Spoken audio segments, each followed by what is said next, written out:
नमस्कार दोस्तों, मैं दिलीप कुमार।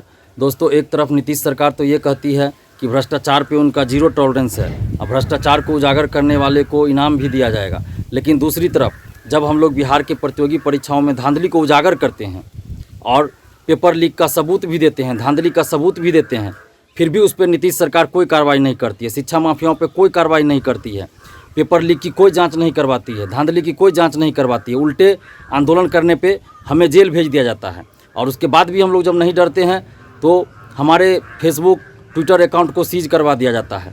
और इस बात की जानकारी मुझे आज हुई है। पिछले 3 दिन से मेरा फेसबुक और ट्विटर अकाउंट काम नहीं कर रहा था, यानी कि कोई भी पोस्ट हम उस पर कर रहे थे तो किसी को नज़र नहीं आ रहा था। अगर आप हमारे फेसबुक अकाउंट को सर्च करेंगे तो ही मेरा फेसबुक का अकाउंट पे जो पोस्ट हमने किया वो आपको नज़र आता। पिछले 3 दिन से हो रहा था, यानी कि 17 मार्च के दोपहर से ऐसा हो रहा था। 17 मार्च के सुबह में मैंने सिपाही बहाली में धांधली से संबंधित पेपर कटिंग को पोस्ट किया था।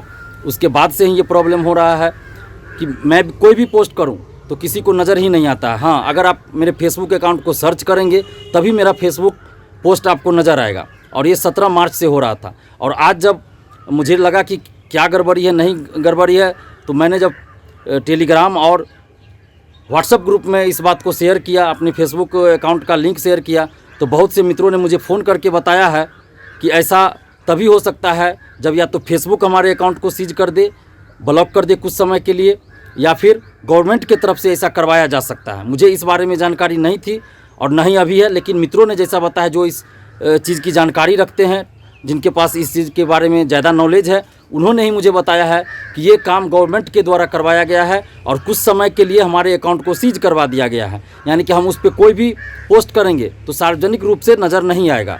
हाँ, अगर आप हमारे फेसबुक अकाउंट को सर्च करेंगे तो ही आपको नज़र आएगा। और ऐसा क्यों किया गया है? क्योंकि सिपाही बहाली, दरोगा बहाली में जो धांधली हो रही है, बीएसएससी में जो गड़बड़ी हो रही है, बीपीएससी में रामा किशोर सिंह जैसे लोग जो 25 लाख लेके डीएसपी डिप्टी कलेक्टर बना रहे थे, उसके बारे में मैंने बराबर उजागर किया। रामा किशोर सिंह के बारे में भी मैंने उजागर किया। और सिपाही बहाली का जो अभी हाल ही में एग्ज़ाम हुआ 14 मार्च को, उसका जो आंसर वायरल हुआ था वो सही पाया गया था।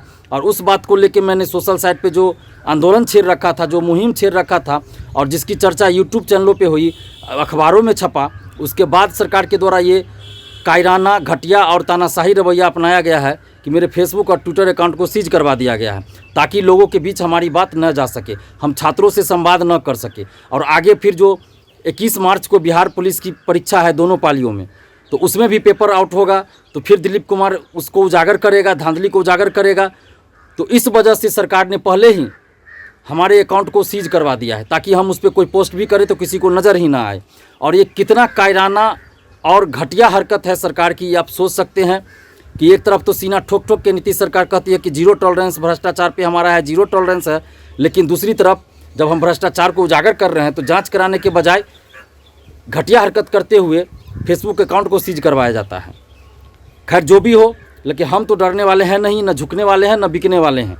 और अभी हमारे आंदोलन का असर ये हुआ कि अब तो विधानसभा में रोज़ कोई न कोई विधायक इस मुद्दे को उठा रहे हैं और इस मुद्दे को लेकर बहुत सारे पॉलिटिकल पार्टी भी अब धरना प्रदर्शन कर रहे हैं। तो हमें तो खुशी हो रही है कि जिस आंदोलन को 1 साल पहले हमने शुरू किया था, आज वो आंदोलन सड़क से लेकर सदन तक मुद्दा बन गया है।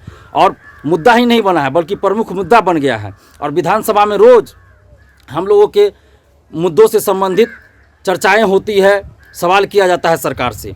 हमारे आंदोलन की ये सफलता की ये पहली सीढ़ी है। और महिला आरक्षण जो हम बराबर मांग कर रहे हैं कि बिहार से बाहर की महिलाओं को न मिले 35% आरक्षण, उस पर भी सदन में कल चर्चा हुई है और सरकार की तरफ से आश्वासन दिया गया कि इस पर सोचा जाएगा, विचार किया जाएगा। तो ये कहीं ना कहीं हमारे आंदोलन की जीत है और ये जीत की पहली सीढ़ी है कि सरकार के नज़र में भी अब आ गया और विपक्षी पार्टियों, नेताओं के नज़र में भी हमारा आंदोलन आ गया, हमारा मुद्दा आ गया और सदन में हर रोज़ उठ रहा है।